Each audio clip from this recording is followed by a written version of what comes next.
For 3,000 years, silence was absolute, a silence of dust, stone, and secrets kept in the heart of the Egyptian desert. A door, sealed with the insignia of a forgotten pharaoh, remained unscathed, while empires were born and crumbling in the world outside. But the silence was about to be broken, and with it, a dark legend would be awakened, a whisper that would cross decades, speaking of an ancient revenge. Death will touch with its wings whoever disturbs the sleep of Pharaoh. A warning or mere superstition. The line between history and horror was about to dissolve. If you are fascinated by mysteries that time has tried to erase, sign up now, because we are about to violate a rest that should be eternal. The year was 1922. The Valley of the Kings was a place of broken dreams, a graveyard of gods and kings that had already been ransacked, plundered, and studied to exhaustion. For the archaeological community, it was a closed chapter, a book whose more valuable pages had already been plucked by tomb robbers and treasure hunters. In the middle of this landscape of sand and disappointment, a man refused to give up. Howard Carter, a stubborn and difficult-tempered British archaeologist, was driven by an obsession that bordered on madness. He was convinced that the valley still kept one last secret, the tomb of a young pharaoh, Tutankhamun, whose name was little more than a footnote in the annals of Egyptology. For 5 long and fruitless seasons, he dug under the scorching sun, finding little more than sand and the contempt of his colleagues. Carter's stubbornness had a price, and who paid it was Lord Carnarvon, a rich English aristocrat, lover of horse races and risky bets. Financing the excavation was his biggest bet. He had invested a fortune in Carter's intuition, but his patience, as well as his money, was running out. That season of excavation would be the last. The ultimatum was clear. Either Carter found something substantial, or their dream would be buried forever under the sands of Egypt. The pressure was immense. Every bucket of rubble removed, every inch of sifted earth was a step toward glory or ultimate failure. It was not just about finding gold or artifacts. It was about validating a lifetime of dedication and justifying a faith that the world considered foolish. And then, on 4 of November, fate changed course, not with a bang, but with the sound of a tool hitting something solid. Under the remains of old workers' huts, a worker discovered the top of a step, a single step that led to others, an entire staircase, hidden and forgotten. Slowly, Carter's team cleared the steps, revealing a sealed door with the royal seal of the necropolis. The emotion was palpable, but caution prevailed. Many tombs were found like this, only to reveal themselves empty, plundered in antiquity. But when they opened the first door, they found a corridor full of rubble, and at the end of it, a second door. And in this, the clay seals of Tutankhamun were intact. A silence of 3,200 years faced them. It was at this moment that the whispers about a curse, an inscription found on a nearby clay plate, began to gain strength, hovering in the heavy and motionless air of the tomb. The 26th of November 1922 would be forever recorded in history. With Lord Carnarvon and his daughter by his side, Howard Carter, with trembling hands, made a small opening in the upper left corner of the second door.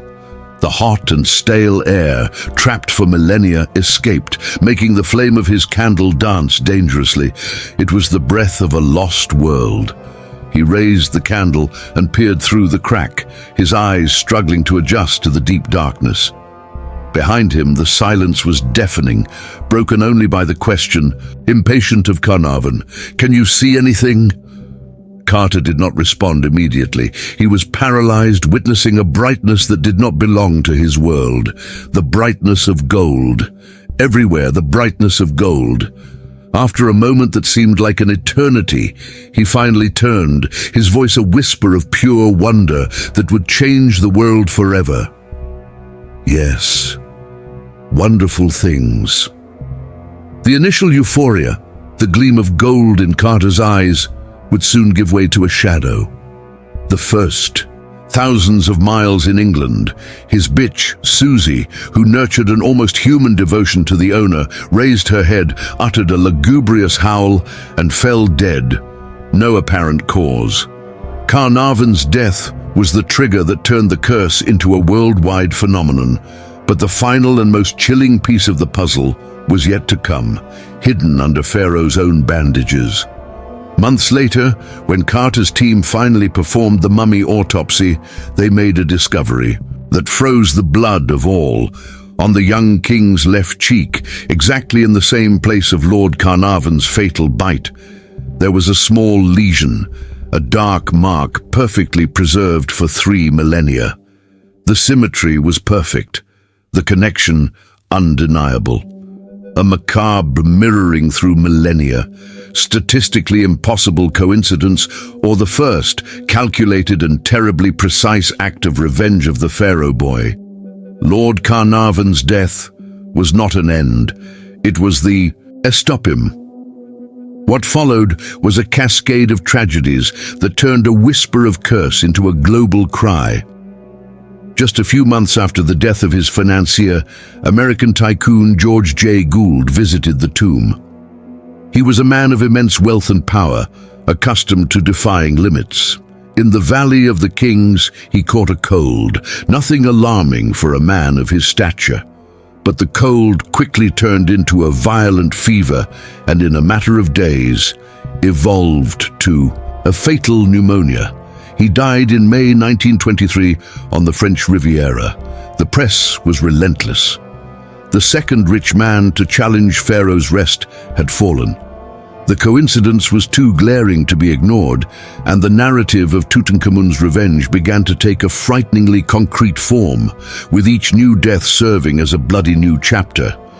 The list of victims continued to grow, crossing continents and social classes. Prince Ali Kamel Fahmy Bey, an Egyptian aristocrat, was one of the first visitors to the newly opened tomb. He was fascinated, posing for photos and absorbing the atmosphere of discovery. Months later in London, during a heated argument at the Savoy Hotel, he was shot dead by his wife, the French socialite Marie Marguerite. Although the case was a scandal of crime of passion, the connection with the tomb was immediately traced by the newspapers. The curse, they said, was not limited to diseases.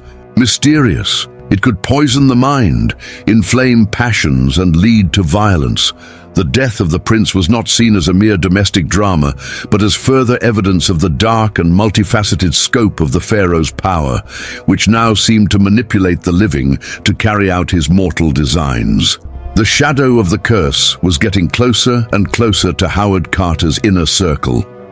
Richard Bethel, his personal secretary of 46, was one of the most disturbing victims. He was present at the opening of the burial chamber and helped to catalogue the treasures. In November 1929, he was found dead in his bed at a luxury club in Mayfair. The cause of death was declared asphyxiation. Rumors of suicide and murder circulated, but nothing has been proven. What makes his case even more sinister is the following. His father, Lord Westbury, who kept at home an artifact from the tomb given by his son, allegedly threw himself from the window of his apartment in the 7th floor. The suicide note said, "I can't stand these horrors anymore. If you believe that these deaths are more than coincidence, leave your like and comment which case shocked you the most so far." Not even the men of science were immune.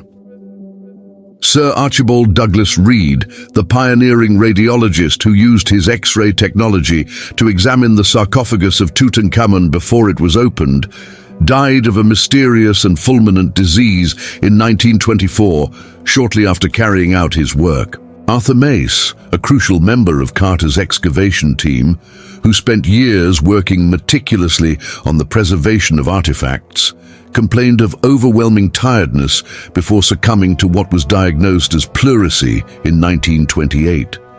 The death of these specialists men who approached the tomb with logic and reason, was particularly shocking.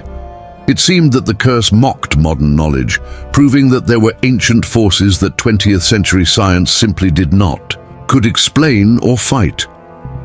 It was at this point that the world media realized they had in their hands a story of unlimited potential.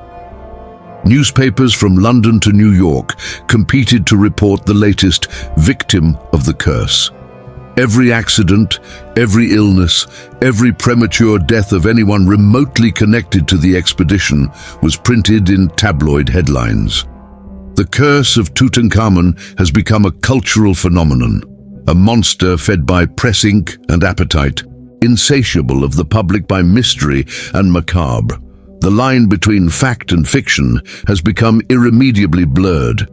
The question was no longer whether the curse was real, but who would be next to succumb to its relentless wrath, turning a series of disconnected tragedies into a global and terrifying legend. In the face of the frightening sequence of tragedies, Pharaoh's revenge seemed a logical conclusion. A sinister pattern connected each death to that golden portal in the Valley of the Kings. For a public fascinated by the occult was proof that certain doors should not be opened. But what if the real killer was not a spectre, but an invisible, biological, and much older enemy? If the threat was not in hieroglyphics, but floating in the air that the explorers breathed? Science, with its cold and methodical analysis, was about to present an alternative explanation, one that is in many ways more disturbing than any supernatural tale. A camera, sealed for 3 millennia, is an isolated ecosystem. In this dark and stable environment, not only treasures were preserved, but also microscopic life. Modern science confirms that ancient tombs may harbor colonies of fungi and lethal bacteria. Species such as Aspergillus, known to cause severe lung infections, survive as spores for millennia. By the time the seal was broken, the change in pressure and the entry of oxygen would have awakened these agents, releasing a cloud of pathogens on the first to enter. The real threat was not magic, it was microbiological, patiently waiting for its first breath in 3 millennia. This hypothesis sheds a revealing light on the death of Lord Carnarvon. His health was already fragile, compromised by a car accident that weakened his lung function. He was, unfortunately, the ideal host. The famous mosquito bite was just the trigger. By shaving and cutting the wound, he opened a door for a bacterial infection, which evolved into septicemia a healthy body could have resisted. But an already weakened organism, possibly fighting a lung fungal infection contracted in the tomb, simply collapsed.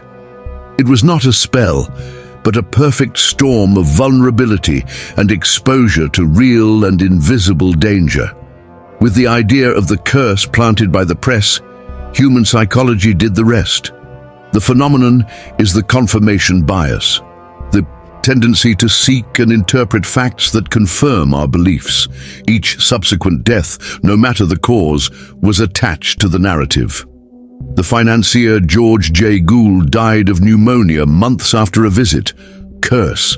The radiologist who examined the mummy passed away. Curse.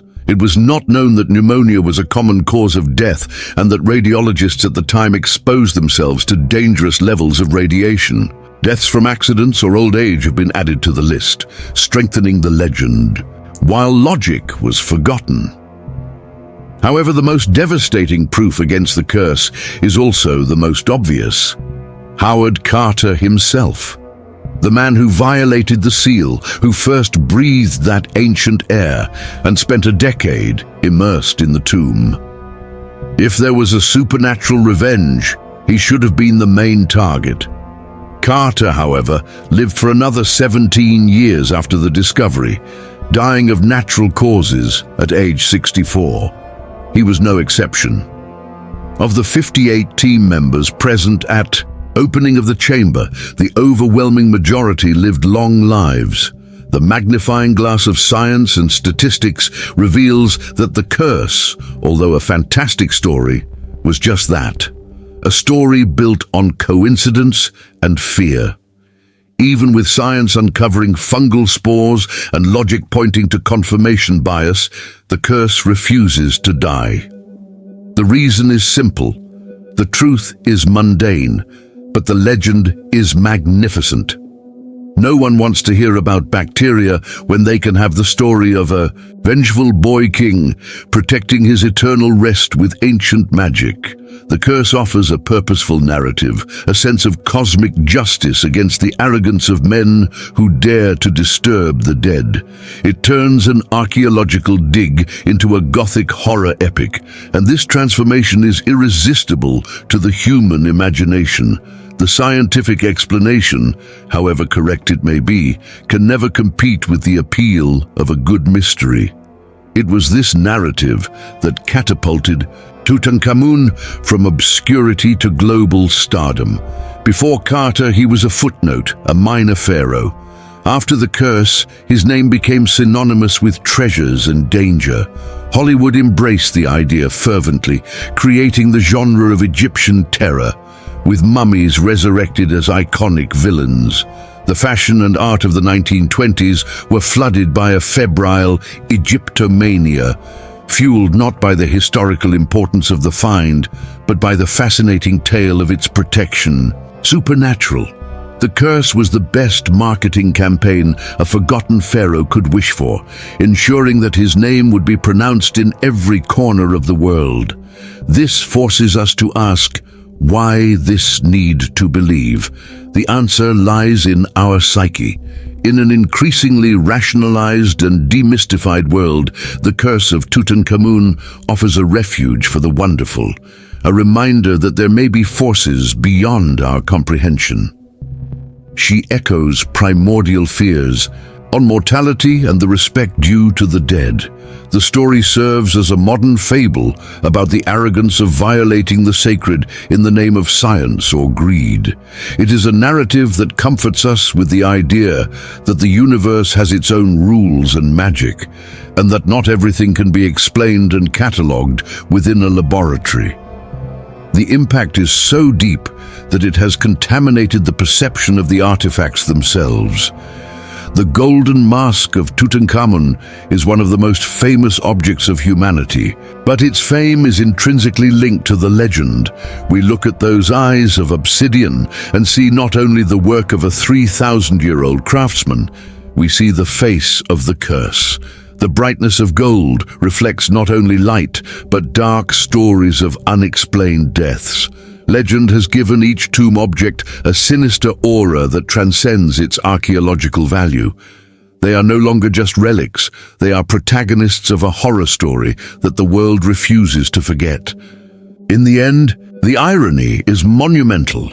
The inscriptions and funeral rituals were created to guarantee the immortality of the pharaoh, so that his name would never be forgotten. The curse, whether real or an invention of the media, fulfilled this promise in a way that even priests could never imagine.